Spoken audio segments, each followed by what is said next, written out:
champion of chumps. Adam's just here to water the plants. Connor, well, he thinks that he's it.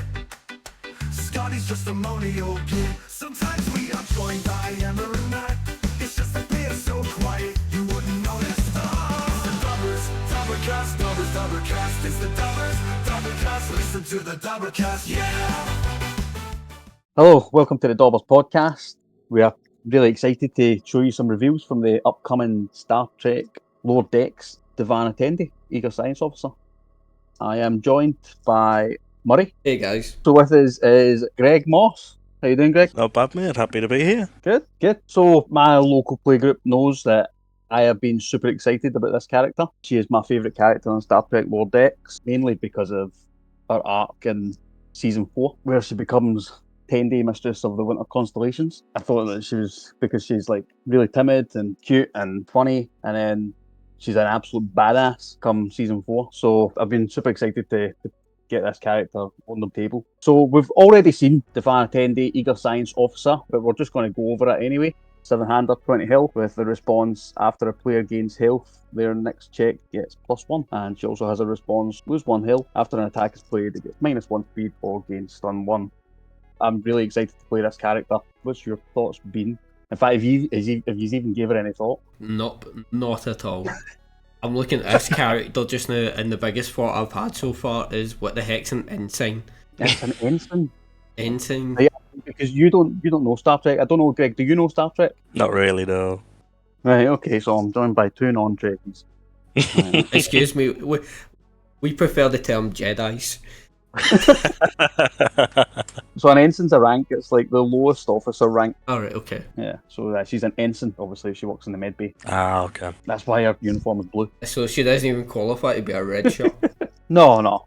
Red shirts die, right? Red shirts die. I don't know, man. Current meta with 20 health and lose health ability on face, you should be wearing red. So I actually don't think that it's going to be as much of a problem as you think. I mean, I've not really tested properly, but the things that I have looked at, I don't think that it has going to be much of a problem. Yeah, looking at her, I understand the versatility of the responses and that, but I just feel like other characters do it better. One response being symmetrical feels a little bit weird in competitive play, and then the other response being only -1 speed or stun, essentially +1 speed and all your attacks with the stun 1.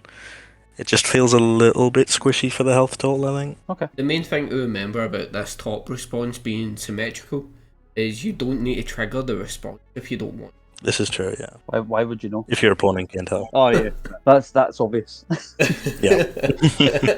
I think she'll be really good on life. I've not looked on fire or chaos, but I've not seen much life gain in fire or chaos. I really feel as though those two symbols are here just for you to get the attuned. Yeah. Well, that brings us on to the dog. Now, I actually wasn't expecting the deck to be attuned at all, so we're just going back to normal stuff, but obviously that's wishful thinking. So yeah, the dog, 3 diff, 5 check with +2 low block, enhanced once per turn. If you've gained health this turn, your next check to play a card gets +1. If it's your turn and your rival has 11 or more foundations, your next check gets +4 instead. Why does this not just say if it's your turn and your rival in deadlock? Why are we getting a Yu-Gi-Oh block of text on our cards, man? Yeah, it definitely feels like we're going that way rather than just having 2 separate lines of enhance do this, deadlock do this. I mean, that's what it should have been, right? Yeah. It might be a spacing issue or it might be a wording, maybe formatting on the card issue, but it still could have been better than just, like you say, a Yu-Gi-Oh block of text, I think. It just seems very wordy for the sake of being wordy to fill the card out. I wonder if we're not going to see deadlock at all in these decks in an attempt to keep it simple for new people that might be picking it up. Not as though deadlock's one of the most complicated things to explain. No. I think that we should be starting to get past this. Or what if a new person comes in? Yeah, exactly. There's only so many times you can make the mental load argument of being overwhelmed by different keywords and this, that, and the other. Every game's got its niches, every game has its keywords. So people are going to learn them whatever game they pick up. So if the more you try to dumb a game down to new players, the more you risk diluting the game. And I feel like that's starting to happen with cards like this, where you're, again, just not having simple things like enhance, deadlock enhance, and breaking it down in that way. Yep. Apart from that, average card. Ally traded. Yep. I was just to pick that up. Aye. Alright, in standard you can do it with Command Pigeon for a set before rotation. Aye, it's all right. Is it worth a 3 diff? I don't think so. No. I do Especially not if you're doing like a life gain package, you've got other things competing for that 3 diff slot. I think they're just better. Oh yeah. Even after the next yearly rotation, you've still got things that are better for that 3 diff package, like the Attack on Titan set 1 foundation when you gained health ready in another foundation, for example, as opposed to potentially buffing checks and things like that. I mean, I've did some obviously minor testing, and that you don't really need another buff to your checks. There's no needed. There's enough out there. Oh, exactly, yeah. I'm just going to quickly say this just now. It could be because I've never watched an episode of Lower Deck. I'm not a fan of the art style. What? It's probably just screen grabs, right?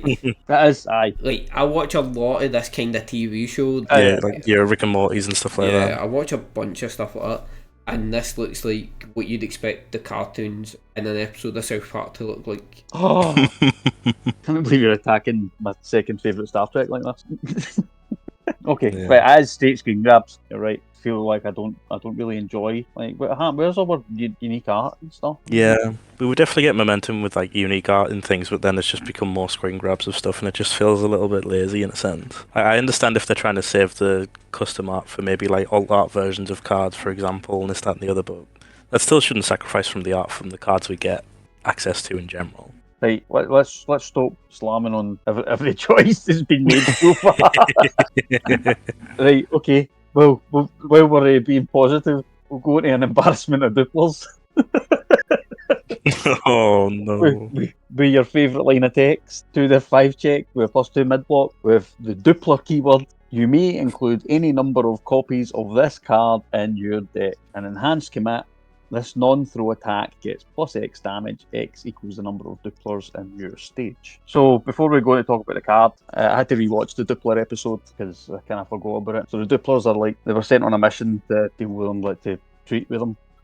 And the Dupplers, when they get embarrassed or they panic, they duplicate themselves. And then it's like, oh no, they don't like us, and oh no, we've duplicated, and then they just keep duplicating all of the shit. The Dupler's voiced by, wait a minute, where is he? Oh, a pure annoying voice. Richard Kine. Oh, aye. He was the hypochondriac in Scrubs. Aye. Oh, yeah. So aye, he's the voice of the Dupplers. He's obviously mildly. So aye, you can include any number of copies of this card in your deck. Only have 8, right? 4. Well, depends on how many they give you. It's a common. Oh, right, okay, so they give you 4. Yeah. Commons are normally 4, so you buy 2 of the Tendi deck. You're going, what if something comes out down the line that makes this bust? Somebody is going to build this deck, and after the brief discussion we had at the start of the video about this card, I think it's going to be me. That's a challenge you to get to like, I don't know, 200 odd damage. I'm already sitting here thinking, do I message Card Goblin just now and say, here, I want all your copies of Embarrassment of Dupplers? You'd be too late if you did, mate. Let's just say people get hunters of them, right? Like, and they just play this foundation. So like you build 10 of these, build 20 of them, knowing you, Murray. You just go, I'll take 20 damage on 1, 20 damage, 20 damage, 20 damage. Just start committing them up. But if you had 20 of them, that's 400 damage on stage. That's going to be ridiculous, mate. You just play it in recovery, go. I'll give this like 40 damage, then I'll make it a throw. Oh, mate. That gives me the dry bulk. If you see 4 or 5 of them, like, it's still going to do damage. I'm just waiting for the person to build this deck come up against something like Ice Sword Execution and just be very sad. Right, okay, moving on. What did I say next? We're going to Syndicate skills. The UR attack. So it's a 6 diff, 3 check, 5 high for 6. It's got Echo, Static. This attack gets -1 difficulty and -1 to its block modifier if you have lost health this turn, which you probably have if you're playing Tendi. It is our UR. But I thought it was going to give me life gain, but hey ho. I think it's good, but it's more of a build round that it seems on face because you have to lose the health in some way. Like it's be good in like Ymir as well, who can lose the health during the first attacks. Then you can echo it, for example, on a 5 instead of a 6. It does feel a little bit bad to do that initial one on a 6, I think. But I like the -2 block check as well on the blitz, which is nice. And that stacks even if they decide not to block this first one. Yeah, I must admit, I like the fact the blitz is lingering. I quite like it. On to Tendi's asset, T88. 2 diff 5 check with a +0 low block. Woo! Get enhanced commit, your rival mills 1. If they mill the foundation this way, their next check gets -1. Otherwise, your next check gets +2. Initial thoughts on this is I don't like the gamble. It's chaos attuned. What if I actually need to give opponent -1 to my check? What if I'm not playing something after this card? Yeah. I don't like the gamble. If you really But- wanted, you could run this in things like Krista, who can stack the top of the deck with a removing wall counters, for example. Yeah. But if you're going to Krista and stack the top of their deck, you'd be as well stacking an attack. Exactly, yeah. I feel like all the stuff that we've been looking at has been chaos attuned as well, right? What did we have that was life? The Duplos. I want to see all life stuff. I want life. I want gain health. You know why I played this random gamble check bonuses game? Yeah, exactly. I mean, it's interesting in something like Mimic, for example. It's a low block an asset for Mimic it's got a commit effect that is somewhat relevant either way, and then obviously you can respond for the 2 damage, which is nice.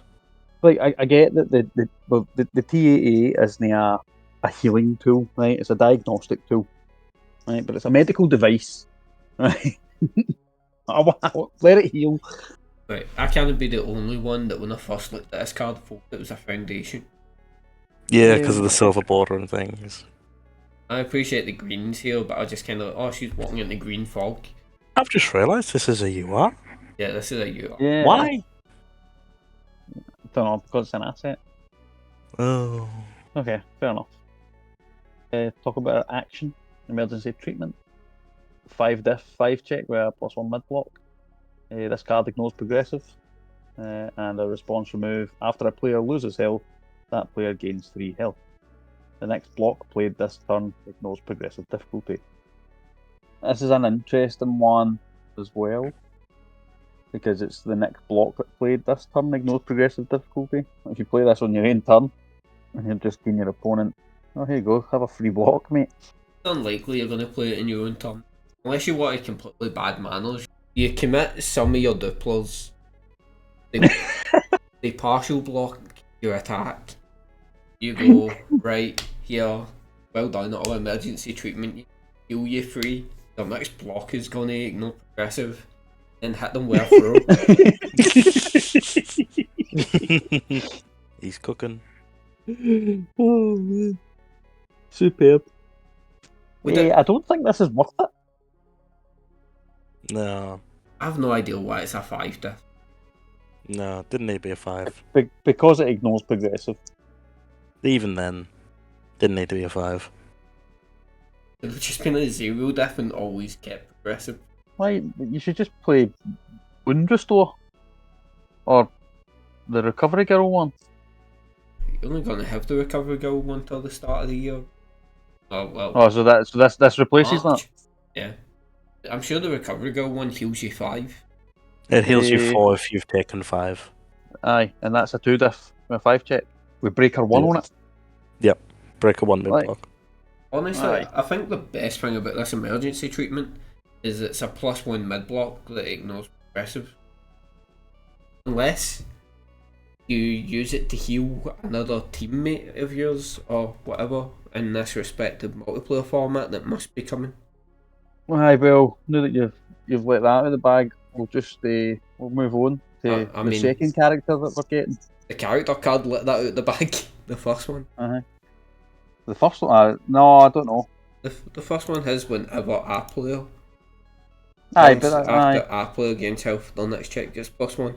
You need I to have an suppose. ally to use that one. And Well, the next one, it's D'Vana Tendi, Mistress of the Winter Constellations. 6-hander, 28 health, response, lose X health. After an attack is played, it gets +X or -X speed. Maximum 2, or a second response, After your non-throw attack deals damage, your rivals each lose 1 health. Your rivals, and you gain 1 health for each rival you have. So, aye, this definitely goes into, we're getting a multiplayer format. We've got to be. Right, I know you seemed a bit salty that the response lose X health after your attack's played is capped to 2. Could you imagine this if you did have a board full of Dobbers or whatever they're called? Doublers? Aye, You, but we don't cap it at 2. you drop Cap an it at like attack. 3. Drop an attack, go right, I'll just lose 10 health. Aye, but I'm not saying have it 10, but like 2's nothing. 2's fine. 2 speed's a lot in this game. 2 is nothing. Now, 3's a threat. Aye, it's a threat, but I think if it had 3 then it'd be like twice per turn. But you've got other people gain +3 or -3 speed Aye, that don't lose health. with actual cost. Oh no, my deck that heals itself has lost some health. Your response is going to gain you back 3 health at a time anyway. Yeah, when you play the multiplayer format, it will. Aye. Well, when we find out what the multiplayer format is, how much it's going to be? 2v2? Either 2v2 or Commando, right? Yeah. I'd assume it would be like a 4-player free-for-all based on the wording of this response. Unless they really try to push that 3-player format that was going about. Oh, yeah. Triple Yeah. threat. Then it would make sense why it's max 2, because then you'd gain the 2 back potentially. Okay. It also doesn't say it deals damage to a character or player, it just says deals damage, so things like attack and backups would trigger. Looks like it would trigger this as well. Yep. I was actually expecting there. I thought she was going to be hyper aggro. To fit the character. I mean, +2 speed, +1 damage on all your attacks.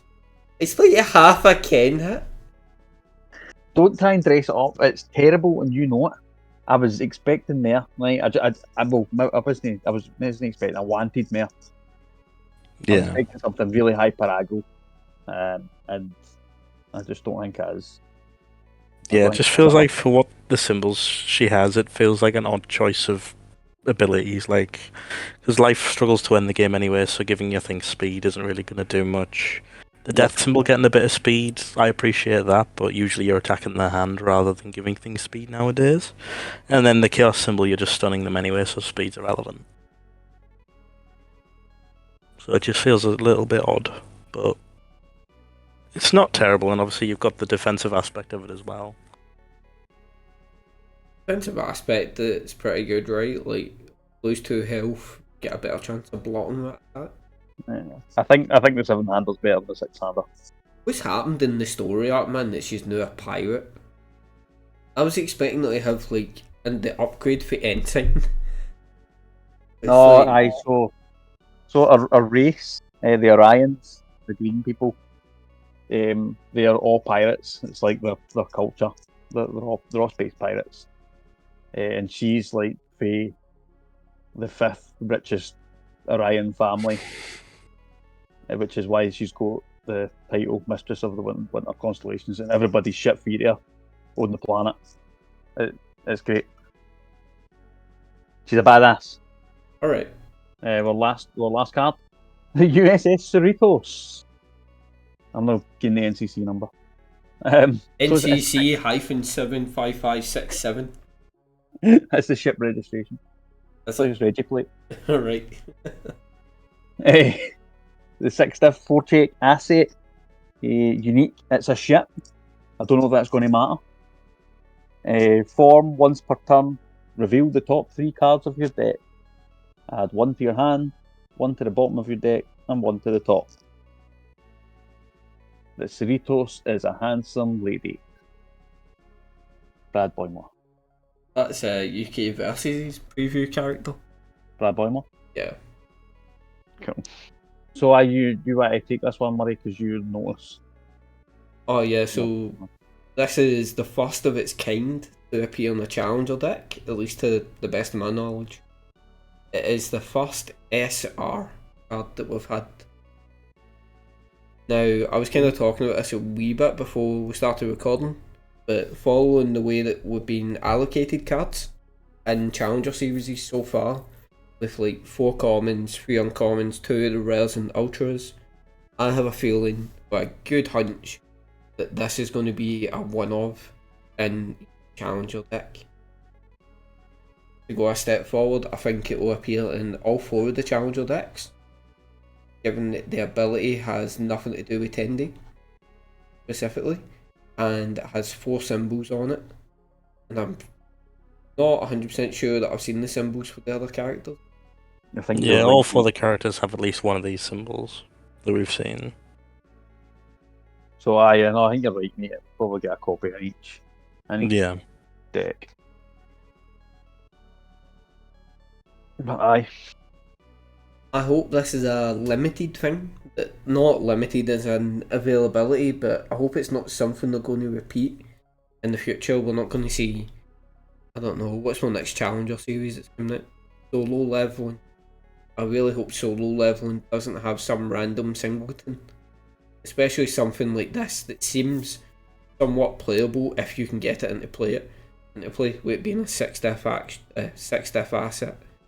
I think it will probably be a one-off, just with it being 4 Challenger decks coming out at once, all in the same universe. It makes sense for one of each to be in each of these decks, I think. But again, like you say, as long as it's not something long-term that's only going to be like a one-off in decks. well, if it turns out you need to buy 4 solo leveling decks because there's an SR in there that needed, that's going to annoy a lot of people. Yeah, like it was bad enough when we had the Clash decks with one-offs till Undaunted Raid, I think, since My Hero rebooted, and it was a bit of a faff getting 4 of the decks, even they were cheaper as well. So, What do you think of the USS Cerritos? It's Cerritos. Cerritos. the USS Cheerios. I quite like it. It's the problem is, so you can't play it on turn 1. I mean, you can. You can. Yeah, you Aye. just need to be built different. I mean, Murray will play this turn 1 every single time. It's flat buff. Watch this. Check a 6. Easy. Good at this game. You won't check a 6, you'll check an embarrassment of Dobbers. Exactly. Commit my character. Pass. Were you not here 5 minutes ago?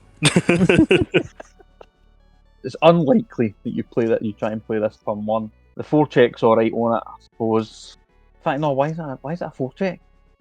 It's not that good. Yeah. It's already a 6 diff. What are you doing to me? Are you sure it's no that good? +1 hand size. +1 hand size out of a selective 3 and know your check. I know your check. Aye. Yeah. Aye, it is good, mate, right? But It's relevant in characters like the new Erwin as well, where 'cause obviously you're putting something on the bottom which he can then build. oh, aye. So I think it's got a lot of utility, and it's just a generically good card, I think. Like we said, it doesn't really line up with the character too well, but I think it's just generically a good asset with good abilities. Like you say, being +1 hand size, stacking your check, and stacking the bottom. And yes, it's a 4 check with a not great block, but having the 4 symbols are giving it that versatility to be played. I think it's a good card. I think it's a good one. You know what excites me here, and I'm just gonna wee bit of speculation. But we've seen attune cards. We've seen Life and Chaos. Right. That means like 2 of her symbols appear on this. 2 of the other characters' symbols are going to need to appear. And if we're following this attune thing through all the decks, we're finally going to get Void attune cards. I pray the void symbol needs to exist. Under this like path, right? It needs to exist. Yeah. Why are we not using the other symbols though? Why are we not using good? Star Trek, Starfleet's good. I don't know what to Like- tell you, mate. Why are we not using Earth? Starfleet's for Earth. But they're not on Earth, they're flying about. The Void must be for space, right? Aye. And then it's a Mhm. character with water. So we might get water. That's your 4 attune symbols there, isn't it? It's got to be. It's got to be. Are any of these characters cleaners? I really hope Mop Strike comes. I mean, they're no cleaners, but they're like the lowest ranked officers, so they do get tasked with cleaning duties. So, but aye, right, okay, that's what reveals. Let us know what you think in the comments below. Reach out to us if you think that we're talking rubbish, and we'll debate it with you. If anybody's got any spare embarrassment of Dupplers, Between you and me, mate, we'll get them all. Don't worry.